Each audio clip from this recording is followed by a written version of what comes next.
Bueno, mis hermanos, nosotros continuaremos con lo que es el estudio, ¿cierto?, de lo que es la teología del pacto. Ya llevamos un par de meses, por así decirlo, tocando esta preciosa enseñanza que, como hemos ido viendo, prácticamente unifica toda la Escritura, ¿cierto?, y nos empieza a dar una coherencia y un sentido más amplio y un sentido más acorde a lo que son las Escrituras o lo que es el plan redentivo, ¿cierto?, de Dios para el hombre. Bueno, lo que el día de hoy veremos, mis hermanos, es la administración del pacto de gracia, es cómo se administra tanto en el Antiguo y en el Nuevo Testamento. Entendimos, ¿cierto?, que el pacto de gracia es un solo pacto que se va revelando, ¿cierto?, de forma progresiva, ¿cierto?, hasta que llega a su cumplimiento en la plenitud de Cristo, nuestro Redentor y Salvador, Cristo Jesús. Bueno, nuestro hermano ya, ¿cierto?, habiendo orado por nosotros, por nuestros corazones, por nuestra mente, por nuestra disposición, le daremos lectura, ¿cierto?, y a la exposición de nuestro tema del día de hoy. Y mis hermanos, lo que haremos nosotros el día de hoy, lo que tomaremos es beber, como bien dijimos, de lo que son las fuentes, ¿cierto?, de la teología reformada. Específicamente hoy beberemos de nuestra confesión, de nuestra confesionalidad, la cual dijimos, ¿cierto?, ya y se ha mencionado, la cual nos adherimos como iglesia, que es la confesión de Westminster. Entonces, nosotros nos iremos al capítulo 7 de nuestra confesión y prácticamente hablaremos citaremos lo que es el inciso número 5 de este capítulo, que trata acerca del pacto de Dios con el hombre. Y nos dice en nuestra confesión que este pacto fue administrado en diferentes formas en el tiempo de la ley y en el del Evangelio. Bajo la ley se administraba mediante promesas, profecías, sacrificios, la circuncisión, el cordero pactual o pascual y otros tipos y ordenanzas entregados al pueblo de Israel, todo lo cual señalaba de antemano al Cristo que había de venir. Y para aquel tiempo, a través de la operación del Espíritu Santo, eran suficientes y eficaces para instruir y edificar a los elegidos por la fe en el Mesías prometido, por quien tenían la plena remisión de pecados y la salvación eterna. Este pacto se denomina el Antiguo Testamento. Entonces, queremos nosotros el día de hoy, mis hermanos, es ver ciertos tipos, ciertas figuras que lo que hacen en el Antiguo Testamento, ¿cierto?, es formar parte de la administración de este pacto, la cual apuntan a algo mucho mayor que había de venir, que claramente todos sabemos que el cumplimiento culmine de la revelación es nuestro Señor Jesucristo. Entonces, ¿qué nos está enseñando esta sección o este fragmento de nuestra confesión? Nos enseña que el pacto de gracia, ¿cierto?, ha sido igual en todas las épocas de la revelación, de la redención de Dios hacia el hombre. En todas las edades, en todas las épocas, sigue siendo el mismo, una misma sustancia de este pacto. También nos enseña que ha sido administrado de formas distintas, ¿cierto?, pero no se altera la esencia. El pacto de gracia sigue siendo la esencia, ese pacto o ese acto de condescendencia en el cual Dios entra en pacto con el hombre, una vez que, ¿cierto?, el hombre viola ese pacto de obra, siendo Adán nuestro representante federal. Y también nos enseña que en la Escritura contamos solamente con dos pactos, tanto el pacto de obra como el pacto de la gracia o el pacto de gracia. Pero, mis hermanos, también hemos dicho que hay un sector también de maestros o de teólogos que hablan de tres pactos: el pacto de obras, el pacto de gracia y el pacto de redención.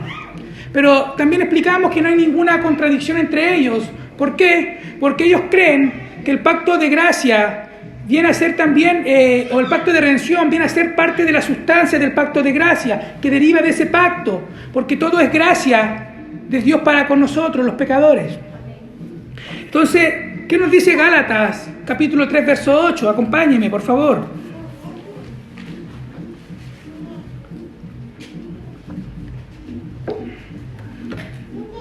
Gálatas, capítulo 3, verso 8.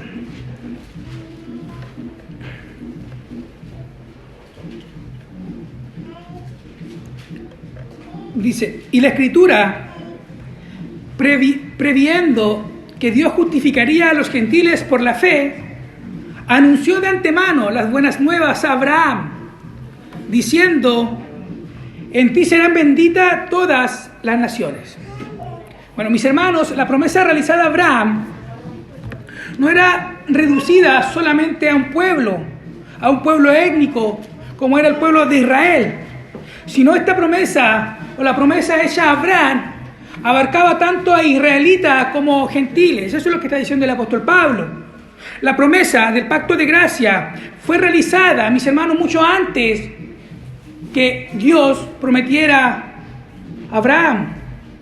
El pacto de gracia es hecho con Adán y Eva, siendo ellos los representantes federales de toda la raza humana.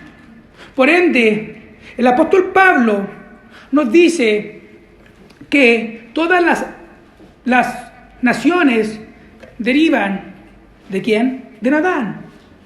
Acompáñenme a Hechos 17, capítulo 24. Hechos 17, capítulo 24 al 27. Bueno, bien sabemos, ¿cierto?, que acá el apóstol Pablo está haciendo una defensa ante los estoicos y epicúreos, ¿cierto? Él está defendiendo y está mostrando al Dios no conocido, el cual ellos adoraban. Él decía que a ese Dios él estaba o venía a presentar, a ese Dios no conocido. Y él en esa exposición dice, mostrándole a estos filósofos de aquel tiempo, el Dios que hizo el mundo y todo lo que en él hay, puesto que es Señor del cielo y de la tierra, no mora en templos hechos por manos de hombre, ni es servido por manos humanas, como si necesitara de algo, puesto que él da a todos vida y aliento y todas las cosas. Y de uno, ese uno es Adán, y de uno hizo todas las naciones del mundo para que habitaran sobre la faz de la tierra, habiendo determinado sus tiempos señalados y los límites de su habitación. Entonces el pacto de gracia, ¿cierto?, esa promesa que hace el Señor una vez que Adán peca y come el fruto prohibido, Adán entra, ¿cierto?, en una nueva relación con Adán, o sea, el Señor entra en una nueva relación con Adán. En Génesis capítulo 3, verso 15, ¿cierto?, donde él promete que aplastaría a la cabeza de esta serpiente, la simiente que proviene, ¿cierto?, de Eva. Sería quien aplastaría a esta serpiente y quien la derrotaría. Entonces eso es lo que conocimos como el protoevangelio o el primer anuncio del evangelio. Entonces ese pacto se hace ¿con quién? Con Adán, siendo el representante de la raza caída. Entonces lo que hace el Señor con Abraham es ya iniciar el pacto de gracia de una forma establecida, de donde provendría el Mesías prometido. Y luego el mismo Pablo, ¿cierto?, afirma que la promesa hecha a Abraham era hecha a su simiente. La misma simiente proveniente de Eva aplastaría la cabeza de la serpiente. Mis hermanos, la palabra simiente en el original habla de no solamente de algo plural, sino que también de una simiente singular. Y es debido al contexto en cómo nosotros debemos interpretarla. Por ende, la promesa que se le hace a Abraham no es una promesa directamente de forma plural a toda una nación, sino que él dice a tu simiente como si hablase de una, la cual es Cristo. Mira lo que nos dice Gálatas, capítulo 3, verso 15 al verso 17, por favor. Gálatas, capítulo 3, verso 15 al verso 17. El apóstol Pablo hablando. Hermanos, hablo en términos humanos. Un pacto, aunque sea humano, una vez ratificado, nadie lo invalida ni le añade condiciones. Ahora bien, las promesas fueron hechas a Abraham y a su descendencia. Otra traducción dice, y a su simiente. No dice, ya las descendencias, como refiriéndose a muchas, sino más bien a una, ya tu descendencia, es decir, Cristo. Entonces el pacto de gracia, mis hermanos, es el pacto que Dios hace en Cristo y se administra o se administró de diversas maneras en lo que es el Antiguo Testamento. ¿Cuáles eran estas formas en que se administra este pacto? Bueno, una de las formas en que este pacto se administra es a través de la Pascua. El hecho de sacrificar un cordero, de comer el pan, el hecho de los sacrificios, el sacerdocio, las ordenanzas que se le dan a Israel, son maneras en las cuales el pacto de gracia está siendo administrado con el pueblo del Señor, con el pueblo de Dios. La misma ley que les da al pueblo es una muestra de la gracia de Dios. Dios no tenía por qué entrar en ninguna relación con Israel, pero Él lo hace mediante la ley dada a vuestros padres. Eso es una manifestación de la gracia de Dios. Gálatas capítulo 3, versos 23 y 24 nos dice: y antes de venir la fe, estábamos encerrados bajo la ley, confinados para la fe que había de ser revelada. De manera que la ley ha venido a ser nuestro ayo. Bueno, la palabra ayo, mis hermanos, en el original alude a una especie de nodriza, a un tutor, a alguien que conduce a alguien hasta una edad determinada, donde puede caminar por sí solo. Eso es lo que es un ayo. Entonces está diciendo que la ley fue esa nodriza, fue esa persona, fue ese tutor que nos condujo a Cristo a fin de que seamos justificados por la fe en Él. Por lo tanto, las promesas, las profecías, los sacrificios, la circuncisión, el Cordero Pascual y otros tipos de ordenanzas a Israel apuntaban a algo mucho más grande y mucho más perfecto que había de venir para el pueblo de Dios. Mire lo que nos dice Hebreos capítulo 10, verso 1.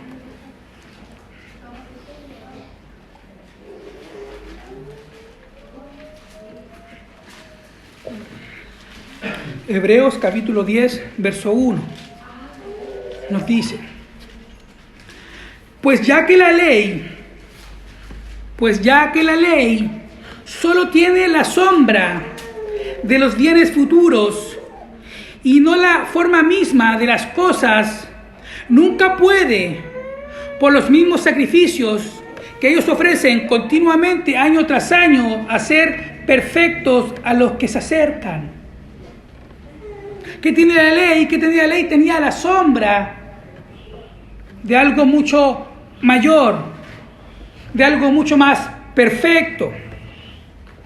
Entonces el pacto de gracia, mis hermanos, no ha cambiado, porque ahora ha sido completamente revelado de una forma más amplia, de una forma más visible, y ha sido totalmente cumplido en Cristo. Y esto ahora puede ser visto, mis hermanos, con mayor simplicidad, con mayor claridad, con mayor abundancia y con mayor eficacia, con la cual se podía ver y entender en tiempos anteriores al pueblo de Israel. De la misma manera, los oficios ejercidos por diversos hombres en el Antiguo Pacto o en el Antiguo Testamento eran parte de esa administración que apuntaban a algo mucho mayor. Y cuando hablo de esos oficios que ejercían diversos hombres, me estoy refiriendo al oficio de sacerdote, de profeta y rey, que son los oficios que cumple el mediador de este nuevo pacto, que es Cristo Jesús. Cristo cumple, mis hermanos, tres oficios como el mediador de este pacto, el cual nosotros participamos netamente por gracia y misericordia del Señor. Y ahora citaremos nuestro catecismo menor de Westminster, La pregunta 23, 24 y 25. La pregunta 23 nos dice y nos pregunta, ¿cómo ejecuta Cristo el oficio de profeta? Bueno, nos dice el catecismo, Cristo ejecuta el oficio de profeta revelándonos mediante su palabra y su espíritu la voluntad de Dios para nuestra salvación. Acompáñenme a Lucas, capítulo 4, verso 16 al verso 22. Lucas, capítulo 4, verso 16 al verso 22. Nos dice, le damos lectura en el nombre del Señor. Llegó a Nazaret, donde se había criado, y según su costumbre, entró en la sinagoga el día de reposo, y se levantó a leer. Le dieron el libro del profeta Isaías, y abriendo el libro, halló el lugar donde estaba escrito, el Espíritu del Señor está sobre mí, porque me ha ungido para anunciar el evangelio a los pobres. Me ha enviado para proclamar la libertad a los cautivos y la recuperación de la vista a los ciegos, para poner en libertad a los oprimidos, para proclamar el año favorable del Señor.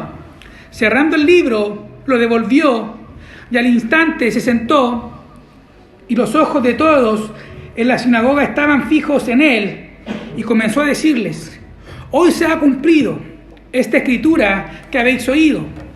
Y todos hablaban bien de él y se maravillaban de las palabras llenas de gracia que salían de su boca y decían: ¿no es este el hijo de José?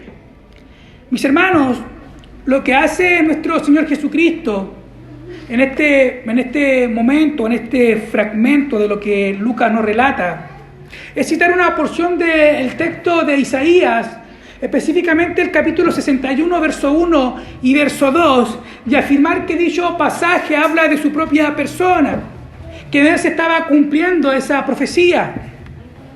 Entonces, ¿qué nos lleva a entender todo esto, mis hermanos? Que el oficio profético de Cristo está confirmado tanto por la profecía como el cumplimiento de dicha profecía. Eso caracterizaba a un verdadero profeta. Por eso él era el profeta que había de venir, no era cualquier profeta, era el profeta prometido a Israel. Entonces Cristo tenemos que cumple o ejerce ciertos oficios proféticos, trayéndolos la plenitud de la revelación del Padre. La palabra se ha encarnado y ha habitado entre nosotros. Luego la pregunta 24 de nuestro catecismo nos habla y nos pregunta: ¿cómo ejecuta Cristo el oficio de sacerdote? A la cual responde y dice: Cristo ejecuta el oficio de sacerdote al haberse ofrecido a sí mismo en sacrificio, una sola vez, para satisfacer la justicia divina y reconciliarnos con Dios, y al interceder continuamente por nosotros. Acompáñenme a Hebreos capítulo 5, verso 1.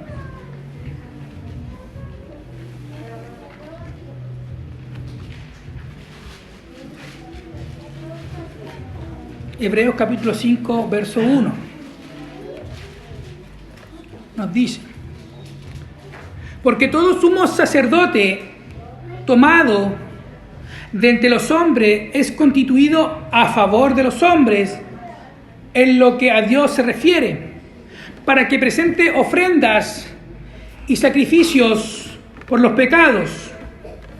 Bueno, mis hermanos, hay tres cosas que nosotros debemos notar y poner mucha atención en esta afirmación del autor de la carta a los Hebreos. Primero nos dice que un sumo sacerdote es tomado. Así comienza el texto, dice: porque todo sumo sacerdote tomado. Entonces un sumo sacerdote es tomado, es alguien escogido para una labor determinada por Dios. En este caso era presentar cierta ofrenda tras ofrenda por la expiación del pecado o por aplacar la ira, ¿cierto?, de Dios hacia los pecadores. Segundo, dice que es constituido. Es alguien constituido que es designado a favor de otros, a favor de los hombres, ¿cierto? Y tercero nos dice que es designado, que es escogido para presentar ofrendas y sacrificios. Entonces, mis hermanos, en la administración del pacto, ¿cierto?, del Antiguo Testamento, nosotros tenemos, ¿cierto?, la función del sacerdote, la función sacerdotal, donde cada año, ¿cierto?, una vez al año el sumo sacerdote debía entrar, ¿cierto?, al lugar santísimo, ofrecer primeramente un animal por la expiación de su pecado, ¿cierto?, y luego por el pueblo. Entonces eso ocurría año tras año, pero el autor de Hebreos dice que ni la sangre de los toros y los machos cabríos podían calmar y aplacar la conciencia del pecador. Eso seguía estando. Era como una especie de lo que vive o que vivió Martín Lutero, que por más que tú te estuvieras confesando, algo quedaba en ti que aún así seguía aplacando o suprimiendo tu conciencia pecadora, mi conciencia pecadora. Entonces este sacerdote entraba a cierto lugar santísimo, rociaba la sangre, ¿cierto?, en el propiciatorio, y de forma bien resumida, eso era lo que hacía, ¿cierto?, el sacerdote. Esta era la manera en que el pecado era cubierto por un leve momento, por un leve tiempo, el pecado del pueblo. El pueblo presentaba ofrenda, el pueblo continuaba pecando. De esta manera, o esto que se hacía, apuntaba a algo mucho mayor y más grande y más perfecto que se daba o que se cumpliría en Cristo. Acompáñenme a Hebreos capítulo 9, verso 11 al verso 14. Este hecho, ¿cierto?, este hecho de presentar, ¿cierto?, toros, ¿cierto?, machos cabríos, era una forma en que la justicia de Dios por un tiempo era, por así decirlo, aplacada. Pero este hecho apuntaba al verdadero sacrificio y al verdadero sacerdote que era Cristo Jesús. Nos dice: entonces Cristo ahora ha llegado a ser el sumo sacerdote por sobre las cosas buenas que han venido. Él entró en ese tabernáculo superior y más perfecto que está en el cielo, el cual no fue hecho por manos humanas, ni forma parte del mundo creado. Con su propia sangre, no con la sangre de cabras ni de becerros, entró en el lugar santísimo una sola vez y para siempre, y aseguró nuestra redención eterna bajo el sistema antiguo. La sangre de cabras y toros y las cenizas de una novilla podían limpiar el cuerpo de las personas que estaban ceremonialmente impuras. Imagínense cuánto más la sangre de Cristo nos purificará la conciencia de acciones pecaminosas para que adoremos al Dios viviente. Pues por el poder del Espíritu Eterno, Cristo se ofreció a sí mismo a Dios como sacrificio perfecto por nuestros pecados.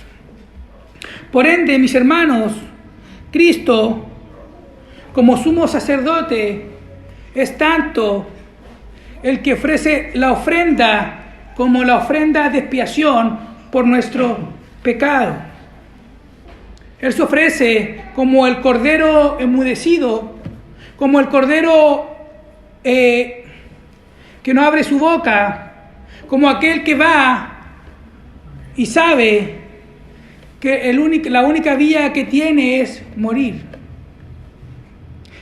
Ese es el oficio sacerdotal de nuestro Señor, que es tanto quien ofrece el sacrificio como el sacrificio por el pecado.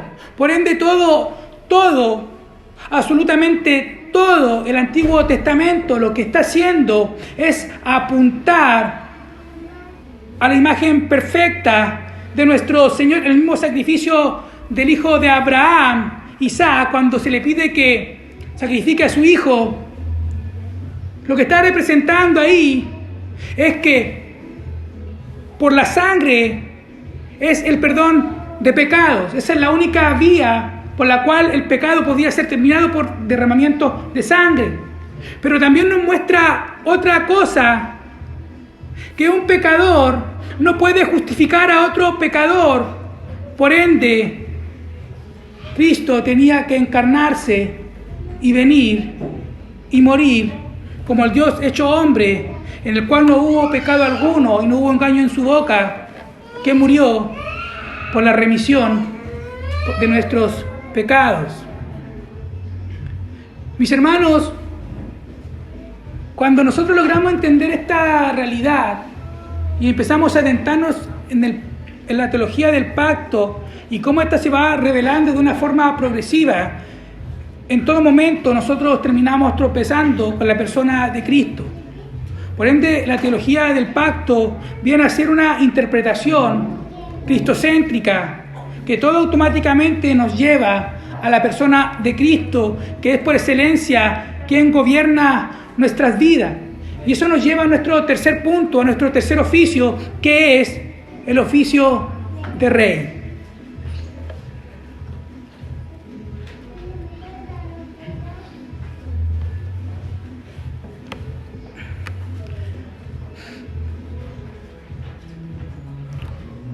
Bueno, primeramente quiero que veamos Mateo capítulo 26, verso 26 al verso 28, que es que para poder afirmar y comprender cómo el antiguo pacto tenía administraciones muy similares que apuntaban a algo mucho más perfecto. Miren, Mateo capítulo 26, verso 26 y 28 nos dice: mientras comían, Jesús tomó pan, y habiéndolo bendecido, lo partió, y dándoselo a los discípulos dijo: tomad, comed, esto es mi cuerpo.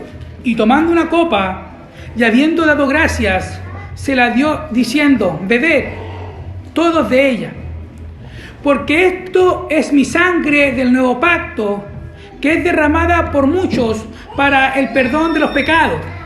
Y os digo que desde ahora no beberé más este fruto de la vid hasta que el día cuando lo beba de nuevo con vosotros será en el reino de mi Padre. Bueno, lo que hace nuestro Señor Jesucristo en esta porción es mostrarle que el verdadero significado de la celebración de la Pascua apuntaba al sacrificio que Él haría por nuestros pecados. Él le da un nuevo significado, Él le da una nueva... Le está mostrando el verdadero significado, lo que estaba velado en el Antiguo Testamento. Yo les estoy aclarando que por esta razón nosotros estamos celebrando la Pascua, que es la sangre que será derramado por vuestros pecados. Lo que hace el Señor es mostrar el verdadero significado de la Pascua que ellos celebraban. Luego, la función, ¿cierto?, o el oficio de rey, o Cristo como rey, nos dice, ¿cómo ejecuta Cristo el oficio de rey? Nos dice: Cristo ejecuta el oficio de rey sometiéndonos a Él mismo, gobernándonos y defendiéndonos y refrenando y venciendo a todos los enemigos suyos y nuestros. Acompáñenme a Apocalipsis capítulo 19, verso 16.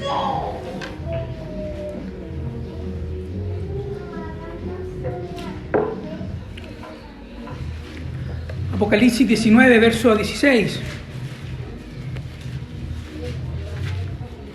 Nos dice: y en su manto y en su muslo tiene un nombre escrito: Rey de Reyes y Señor de Señores.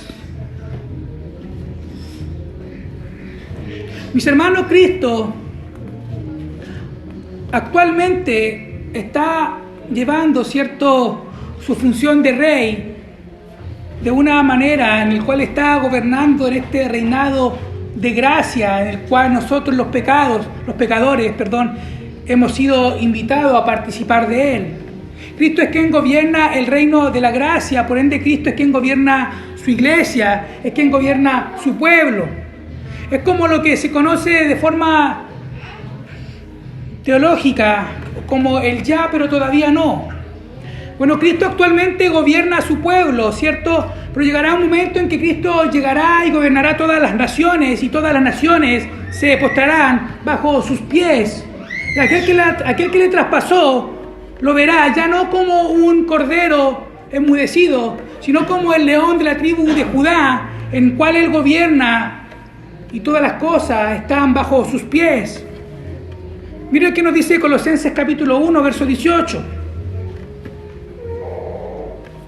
Nos muestra cómo Él está gobernando este reinado de la gracia que actualmente nosotros participamos. Colosenses capítulo 1, verso 18 nos dice: Él es también la cabeza del cuerpo que es la iglesia, y Él es el principio, el primogénito de entre los muertos, a fin de que Él tenga en todo la primacía. Mis hermanos, la iglesia es el pueblo, o es la nación, por así decirlo, o parte del pueblo, de pecadores escogidos por Dios que actualmente están experimentando los beneficios del pacto de gracia, del beneficio de entrar en una relación con Dios. Mis hermanos, cuando hablo de una relación con Dios, no hablo de asistir a la iglesia una sola vez, 2 veces por semana, sino que hablo de una relación constante, un vínculo íntimo que tú tienes con Dios, en el cual entiende que debes congregarte, que debes servirle, que debes obedecerle, que debes leer tu palabra, que debes conocerla. Eso es tener una relación con alguien. Cuando uno conoce. ¿Por qué digo esto? Porque uno puede ser parte del pacto de forma legal, sí, legalmente participamos del pacto de una iglesia, pero espiritualmente puede que no. El pacto tiene un doble aspecto, un aspecto legal y un aspecto espiritual. ¿Y dónde tú puedes ver eso? Jacob y Esaú. A Jacob amé, mas a Esaú aborrecí. En Isaac e Ismael. Ambos fueron circuncidados, mas en Isaac venía la promesa. En el pueblo de Israel, en la rebelión de Coré, ¿cuántos no fueron consumidos por Dios? Eran hombres circuncidados, pertenecían al pueblo de Dios, de forma legal, participaban del pueblo del Dios, participaban de los sacramentos, participaban de los oráculos, participaban de la profecía, pero espiritualmente no estaban en Dios. De la misma manera nosotros podemos estar aquí en la iglesia creyendo que somos creyentes cuando realmente no lo somos. Es por eso que cuando hablamos de una relación de pacto, cuando hablamos que somos partícipes del pacto, debemos entender que un pacto trae tanto beneficios como responsabilidades de aquellos que son partícipes. Ahora, ¿qué quiero que entendamos?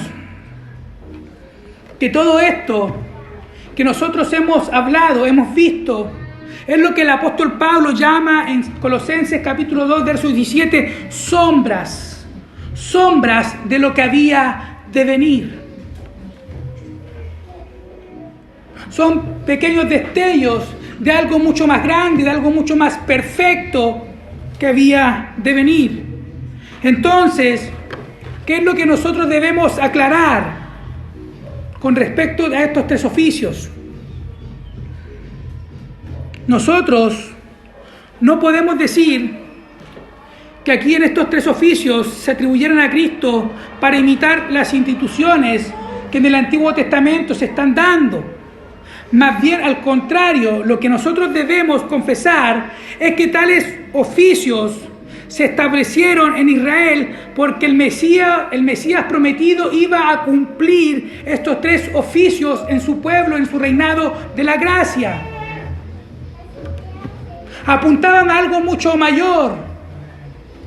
algo mucho más perfecto, algo mucho más deleitoso, no un sumo sacerdote que yo tendría que presentarme y esperar si es que estuviera o no en condiciones de presentar mi pecado año tras año. El sumo sacerdote en el cual tengo hoy y me acerco confiadamente fue uno que presentó un sacrificio una sola vez y para siempre. Y me acerco confiadamente para hallar misericordia. No es un rey con un corazón que titubea y que puede perder la batalla. Es un rey que ya ganó la batalla y la tiene asegurada. Cristo, el Rey de Reyes y Señor de Señores. No es cualquier profeta, es un profeta que habla con veracidad, un profeta que habla con verdad, no que habla el engaño de su corazón, sino que el profeta que desciende del cielo, que trae la palabra del cielo. Ese es el mediador del nuevo pacto. Por ende, todos esos oficios apuntaban a lo que el Cristo prometido haría en su pueblo. Por ende, lo que hace el Antiguo Testamento, mis hermanos, es administrar el pacto de gracia de una manera similar, apuntándonos a algo mucho mayor y algo mucho más grande que los hombres de fe esperaban. Mire que nos dice Hebreos capítulo 11, verso 13.